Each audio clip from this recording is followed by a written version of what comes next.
Now first, let's talk about the history of Valentine's Day, because let me ask you a question. Do you know why we celebrate Valentine's Day?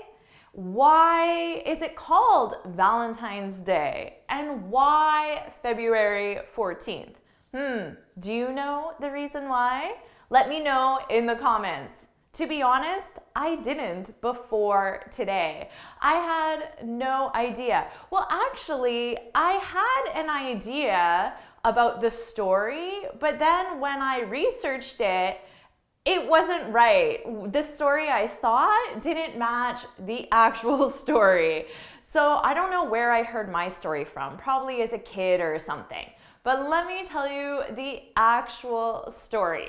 So this goes back to the Roman Empire days in 300 AD. So the 3rd century, a long, long time ago. Everything goes back to the Roman Empire, right? Okay, so at this time, the war was going on and Rome was conquering the world. And the Roman Empire had these soldiers who needed all of their strength, all of their focus on defending the Romans and conquering the world. Because of that, the ruler of the Roman Empire did not allow any soldiers to get married. He said, no, soldiers, they must stay focused. We don't want them distracted with relationships. So he banned marriage for soldiers, okay?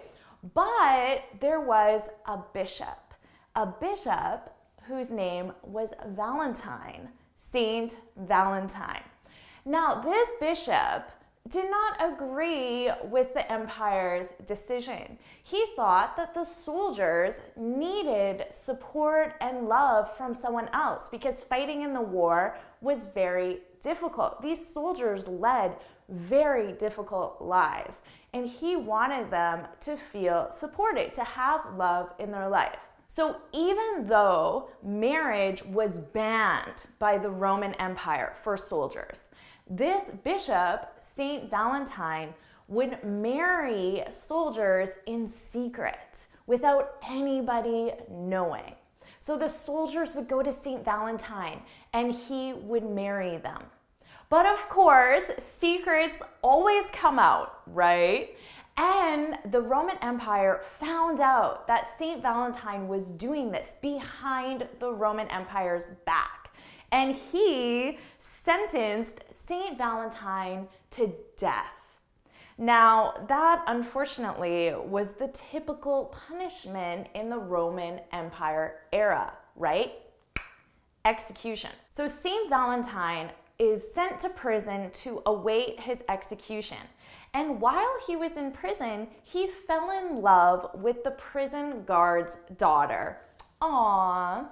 And the daughter and Saint Valentine, they had this relationship. They talked to each other every single day. But on February 14th, Saint Valentine was executed. Now, right before his execution, he slipped a letter to the prison guard's daughter, the love of his life. And he signed that letter, "From your Valentine." And that is why on February 14th, around the world, lovers exchange cards with each other and sign it "From your Valentine." Unfortunately, quite a sad story. So let me know in the comments, had you heard that story before, or was that new for you? Just like it was new for me. Now let's get on to the traditions of how we celebrate Valentine's Day in North America. I'm going to start with the traditions I had as a kid, okay? So I'm talking about when I was 10 years old, because I'll be honest, Valentine's Day was a lot more fun for me as a child than it is as an adult. As a child, on Valentine's Day, I usually woke up to little gifts from my parents. And generally, I would get a small box of chocolates and maybe a little teddy bear. Those were the traditional Valentine's Day gifts for kids. And that was nice. Don't get me wrong. It's always great to get chocolate when you're a kid. However, the real fun of Valentine's Day took place at school. So at school, we made Valentine's Day cards and we exchanged them with everyone in the entire class. So I know that Valentine's Day as adults is for lovers, for people in a romantic relationship. However, that wasn't the case when I was a kid.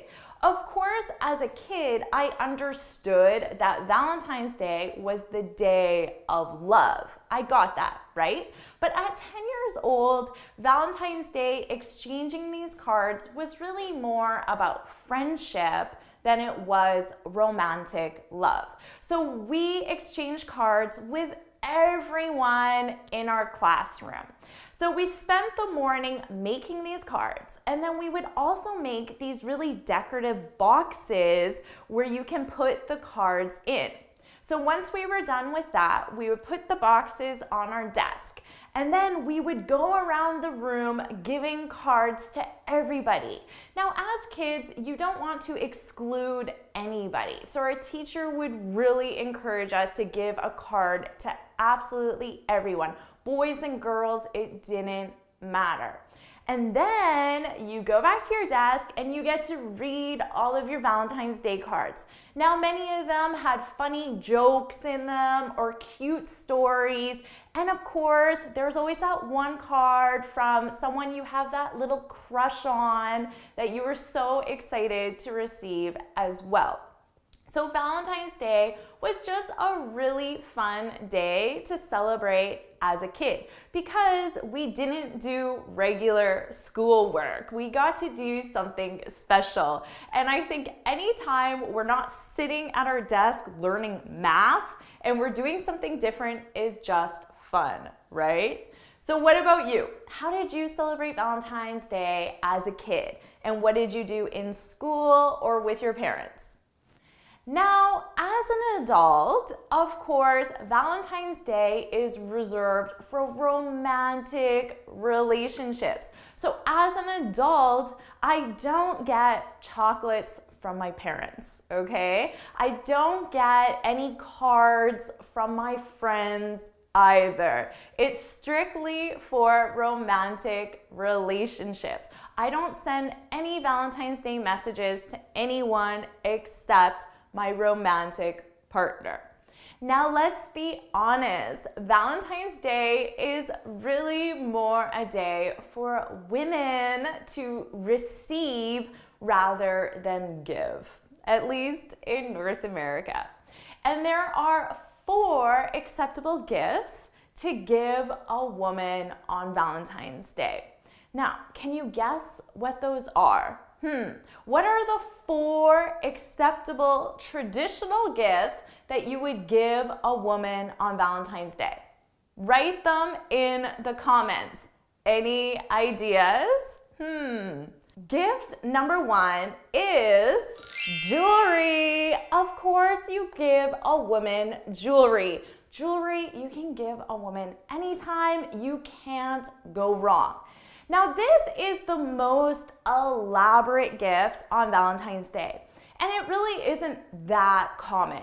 Maybe you would give a woman jewelry on your very first Valentine's Day together, or a special Valentine's Day, like your 10th anniversary or something like that. But generally, it's not the most common gift because it is quite elaborate, okay? But guys, you can't go wrong with giving women jewelry, right, ladies? Now, the second most common gift is flowers, but not just any flowers, right? A very specific type of flowers. Do you have any idea what those flowers are? Put it in the comments, okay? Do you know? Well, of course, it's roses. But not just any roses. What kind of roses? Red roses. You give a woman red roses on Valentine's Day. And you don't just give one rose, right? Not one single rose. You give a dozen roses. A dozen red roses is by far the most common gift on Valentine's Day.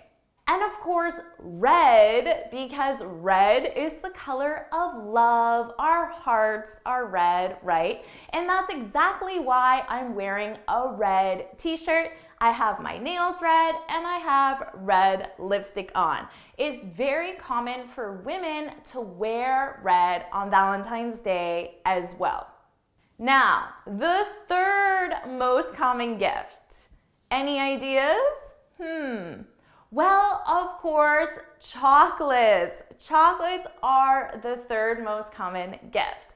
And we have these really cute heart-shaped chocolate boxes that you can give someone on Valentine's Day. So it's very traditional to give the chocolates and the flowers, okay? And finally, the fourth most common gift, this one maybe you didn't get, and this is for adults as well, okay? I'm talking about adults. The fourth most common gift to give a woman is a teddy bear. A stuffed teddy bear, usually with some sort of heart-shaped symbol or something to do with love. Now, those are the most common, the most traditional gifts. Of course, you can give a woman whatever you want. And women can also give men presents. However, it's not that common, I guess. Let's be honest. I don't really know what gifts to give a man on Valentine's Day. So maybe the men out there could tell me, what do you get from your woman on Valentine's Day? Now, it's not a requirement to give a gift on Valentine's Day. To be honest, many couples that I know who are happy and in love don't celebrate Valentine's Day with gifts or flowers or even cards. It's just something that they choose not to do. So that is always an acceptable choice as well. And of course, it's up to the couple to decide how they want to celebrate Valentine's Day, if they want to celebrate it at all. In addition to exchanging gifts and exchanging cards, many couples are going to be going out for a romantic Valentine's dinner. This is a very popular day for restaurants. And all the restaurants are going to be booked solid tonight. All the good restaurants, at least. So if you forgot to make a reservation, you're in trouble, because there's no way you're getting a reservation on Valentine's Day today, on Valentine's Day. In fact, you should probably have booked the reservation a month in advance to make sure you get the best time. 7 o'clock, 7:30, 8 o'clock. Those are the most popular times to eat. So if you do manage to get a reservation last minute, well, then you might be eating at 5 o'clock or 6 o'clock or 9 o'clock, times that really aren't ideal. So you really need to plan ahead on Valentine's Day if you want to go out for a romantic dinner at one of the best restaurants. Now, many couples will have a romantic dinner at home, and I've seen this a lot where the man will cook the meal for the woman and allow her to kind of have a night off, and the man will pamper her with gifts and a meal as well. So that's a very common thing to do as well. So overall, those are the traditions on Valentine's Day when you're a kid and both when you're an adult. And of course, that's in North America specifically, but these are not the rules. These are just the traditional way to celebrate Valentine's Day. But like I said, of course, every couple has their own traditions, their own style. So there could be many other ways and other presents on Valentine's Day as well. So that's a brief overview of the history of Valentine's Day and the traditions here in North America. Now, I'd love to hear about Valentine's Day in your country, so make sure you write it in the comments. If you found this video helpful, please hit the like button, share it with your friends, and of course, subscribe. And to all my fabulous students, happy Valentine's Day!